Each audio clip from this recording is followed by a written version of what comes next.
კოლეგებო, კორუმი არის, შეგვიძლია დავიწყოთ პირველ ცნობა.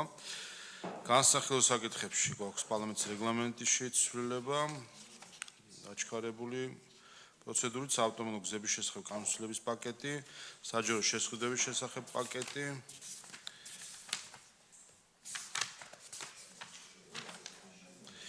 შემდეგ ზოგადი განათლების შესახებ კანონში ცვლილება, ზოგადი განათლების კანონში ცვლილება, თვის საზღვარში და მიმდებარე ტერიტორიაზე არსებული მწვავე ნარგავებთან დაკავშირებული ცვლილება, საპარლამენტო მდივნის შესახებ კანონში ცვლილება, წყალმოხმარებათა ორგანიზაციების შესახებ კანონში ცვლილება, სივრცის დაგეგმარების კანონში ცვლილება. ასევე გვაქვს 53 საკითხად საგადასახადო კოდექსში ცვლილება მესამე მოსმენით. 77 საკითხად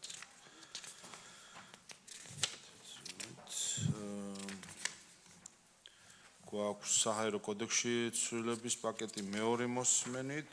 90 საკითხად დადგენილების პროექტი რატიფიცირებაზე საქართველოს და აზიის განვითარების ბანკის შორის შეთანხმების და 2025 წლის სახელმწიფო ბიუჯეტის შესრულების წლიური ანგარიში. ასევე დადგენილების პროექტი ცენტრალური საარჩევნო კომისიის 2027 წლის ბიუჯეტის პროექტის დამტკიცებაზე, დადგენილების პროექტი აუდიტის სამსახურის 26-27 წლების ფინანსური აუდიტის განმახორციელებელი აუდიტორული ფირმების შესარჩევი საკონკურსო კომისიის შემადგენლობის დამტკიცების შესახებ და დადგენილების პროექტი ეროვნული ბანკის